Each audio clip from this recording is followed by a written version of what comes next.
Hola, buenos días. Saludos desde el Instituto de Español El Abanico en Rotterdam. Aquí os voy a presentar a uno de nuestros alumnos, Martin, que también es estudiante en la Universidad de Erasmus en Rotterdam y tiene aproximadamente un nivel C2 y nos va a hacer una pequeña presentación para que veáis cómo habla una persona que tiene nivel C2. Que disfrutéis de la presentación. Hasta luego. Gracias, Carmen. Buenos días también de mi parte, y como Carmen ya os ha dicho, voy a hacer una presentación sobre el modelo de las 5 dimensiones de Geert Hofstede. Y para concluir y para hacerlo un poco más interesante, voy a reflejar al final o daros una conclusión si yo pienso que si es un modelo bueno para analizar culturas. Vale. El contenido. Primeramente os voy a explicar un poco qué es el modelo, cómo funciona, cómo se desarrolló todo el modelo, las ideas que tenían, y después os voy a explicar un poco las 5 dimensiones que hay, con las que se caracteriza una cultura. Después, para hacerlo un poco más concreto, para que podáis imaginaros un poco cómo funciona, voy a comparar España con Holanda usando el modelo de Geert Hofstede, y al final, como ya he dicho, tenemos la conclusión. Primeramente, el modelo. ¿Cómo funciona?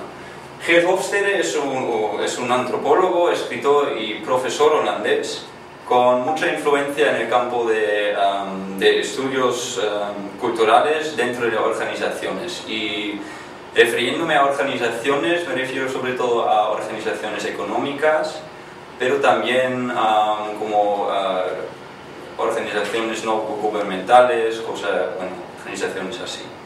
Y él dedicó casi toda su vida académica a estos estudios culturales y publicó varios libros, etc.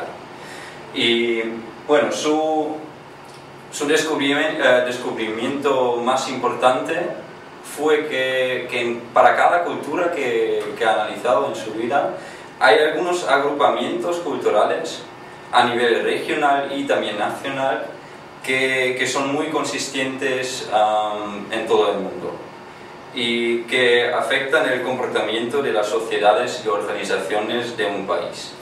Y de esos agrupamientos, el Geert Hofstede desarrolló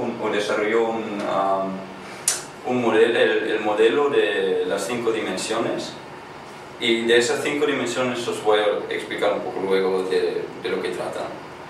Y lo que se tiene que memorizar es que las 5 dimensiones son muy consistentes a largo tiempo, es decir, que aunque culturas cambian, esas dimensiones cambian muy lentamente o casi no cambian del todo. Eso es uno de las bases de su modelo. Y el análisis que ha hecho es un análisis entero de 76 países o regiones diferentes. Y si me refiero a regiones, no me refiero a, por ejemplo, la Costa Blanca, sino que regiones concretas, como por ejemplo lo vemos en Canadá con el Quebec.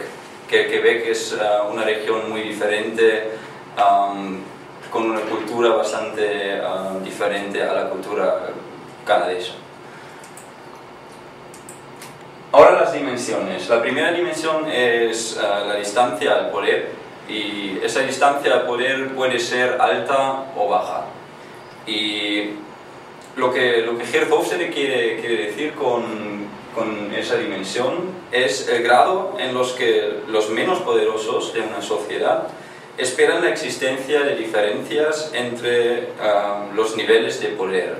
Es decir, que en algunos países, por ejemplo, la jerarquía es muy importante y es también muy estrecha. Y en otros países se fija más en la igualdad entre las personas, aunque sean de diferentes niveles, por ejemplo en una organización o en una empresa. Y esa dimensión de verdad dice si las personas aceptan a desigualdades grandes en una jerarquía o no.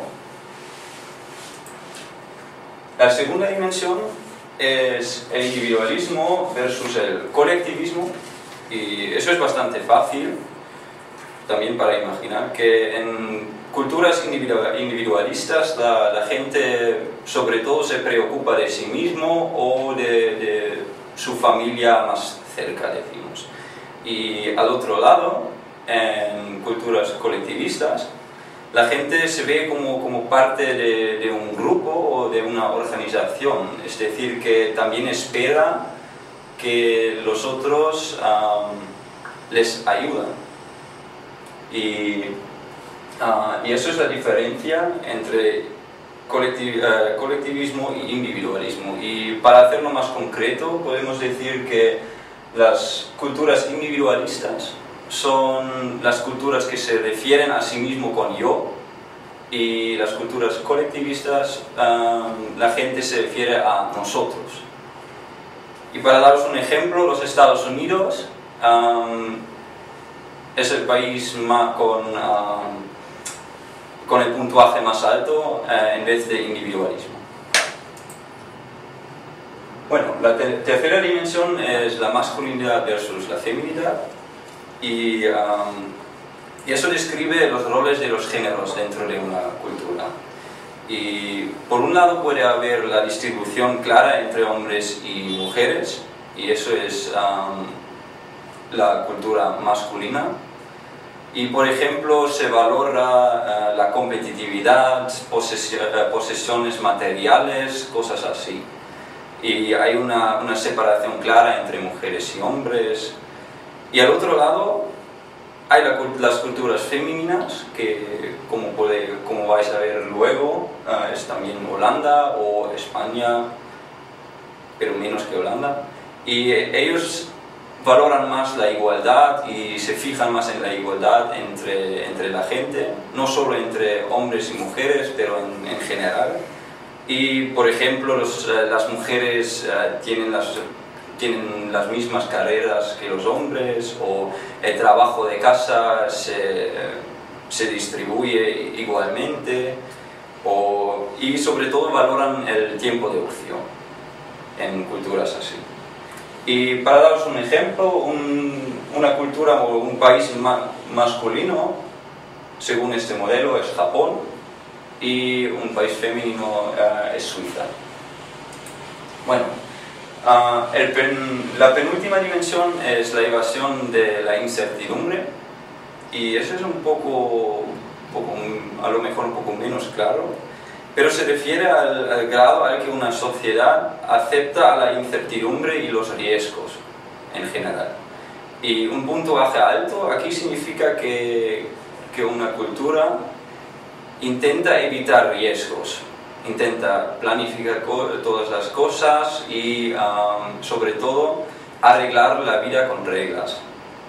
Y en otros países también habrá reglas, pero el contexto es más importante. Y esos son los países que no intentan evitar la incertidumbre. Bueno, y lo que podemos concluir aquí que los países con una verdadera evasión de la incertidumbre son los países que intentan controlar el futuro, y los otros son los países que viven más en el momento. Y como última dimensión tenemos la orientación a largo plazo versus la orientación a corto plazo. Y eso significa la importancia de la planeación de la vida a largo plazo en contraste a las preocupaciones inmediatas. Y para daros un ejemplo reciente de esa dimensión, podemos referirnos a la crisis económica. Si vemos cómo los Estados Unidos intentan solvar la crisis económica, vemos que están gastando mucho dinero, están poniendo mucho dinero en el mercado, y eso es una solución a corto plazo. Mientras que la China o también la Unión Europea intenta ahorrar, y ahorrar es claramente una orientación a largo plazo. Y aquí ya vemos un poco diferencias entre las culturas, sobre todo culturas económicas de esas dos regiones. Bueno, y ahora ¿cómo funciona de verdad este modelo? A comparar España con Holanda. Como podéis ver aquí, las vigas azules son Holanda y las vigas rojas son España.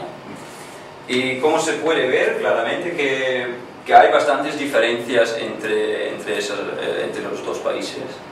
Pero también se puede ver que los dos países se encuentran más o menos siempre al mismo lado. Es decir, que si por ejemplo nos referimos a la masculinidad por aquí, los dos países son bastante femeninas. Holanda más que España, y aquí se puede ver que los dos países intentan más evitar la incertidumbre. Bueno, pero paso a paso. Para la primera dimensión, que está por aquí, podemos ver que Holanda es un poco más bajo que España, y eso significa que la distancia al poder de Holanda es un poquitín más bajo, y por eso podemos ver que los holandeses valoran aún más la igualdad, sobre todo en las empresas, que se valora a cada empresario compartiendo sus opiniones y diciendo lo que piensa, y también que hay un gran consenso trabajando juntos. Pero lo mismo casi lo podemos ver en España, aún un poco menos. Para la segunda dimensión, el individualismo, podemos ver que Holanda claramente es un país mucho más individualista que España. Aunque se considera a España como un país individualista, a nivel europeo tenemos que tener en cuenta que es el segundo país más colectivista detrás de Portugal, según este modelo, claro. Y eso significa que en España el nosotros y este sentimiento del grupo, o ¿cómo puedo decir? Como la gente se sienta como una parte de una organización y menos como un individuo solo, es mucho más importante para los españoles que para los holandeses. La tercera dimensión, la masculinidad, como ya he dicho, los dos países son bastante femeninas, entonces los papeles de los hombres y las mujeres son más o menos las mismas. Y Holanda es uno de los países más femeninos del mundo. Y en España hay una distribución un poco más estrecha entre mujeres y hombres, pero cada vez más hay mujeres trabajando en carreras muy altas en el management y tal. Bueno, y la cuarta dimensión, la evasión de incertidumbre, es quizás la más interesante para España, que con un puntuaje con 86 tiene el segundo puntuaje más alto del mundo, en vez de la evasión de la incertidumbre. Y para daros un ejemplo aquí, había un estudio reciente en el que preguntaron a jóvenes lo que quieren hacer después de su carrera en la escuela. Y el 57% contestó que quieren hacerse, o que podrían imaginarse hacerse, un funcionario en el servicio civil. Y eso quiere decir que claramente para los españoles las cosas ciertas, las cosas a largo tiempo, tienen una importancia bastante grande. Y comparándolo, por ejemplo, con jóvenes de los Estados Unidos, solo un 17% se podría imaginar trabajar en servicios públicos, por ejemplo, con un trabajo fijo. Bueno, la última dimensión ya, que es la orientación a largo plazo, y aquí vemos que que España y Holanda se orientan más a corto plazo y, por ejemplo, pero los españoles aún más que los holandeses, como podemos ver por aquí. Y es un poco una contradicción a la evasión de la incertidumbre, porque eso se refiere más a largo tiempo, pero al mismo tiempo el modelo dice que se orientan a corto plazo. Entonces ya podemos ver un poco los problemas que hay dentro de este modelo. Como conclusión, podemos decir que este modelo puedo yo decir que este modelo es un buen modelo para analizar culturas, y yo pienso que por un lado sí, por otro lado no. Primeramente se puede decir que, por ejemplo, para gente que quiere o que va a trabajar en el extranjero, también para una empresa extranjera, es un modelo bueno para orientarse qué tal la vida en una organización y que, por ejemplo, qué expectaciones tiene su jefe, si quiere que participe,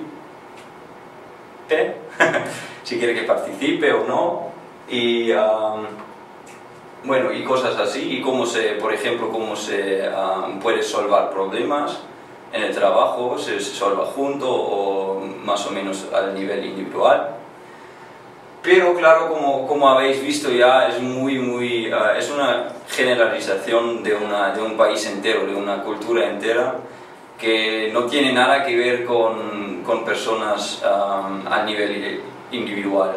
Y eso es también, pienso, la crítica, o eso es también la crítica más grande de todo el modelo de Hofstede, que todo el modelo no se refiere nada a las diferencias las diferencias grandes que hay entre individuos dentro de un país. Y por eso yo puedo concluir que, aunque es un modelo interesante y puede servir para el trabajo sobre todo,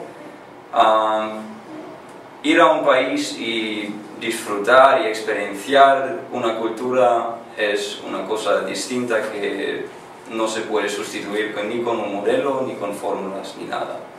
Muchas gracias.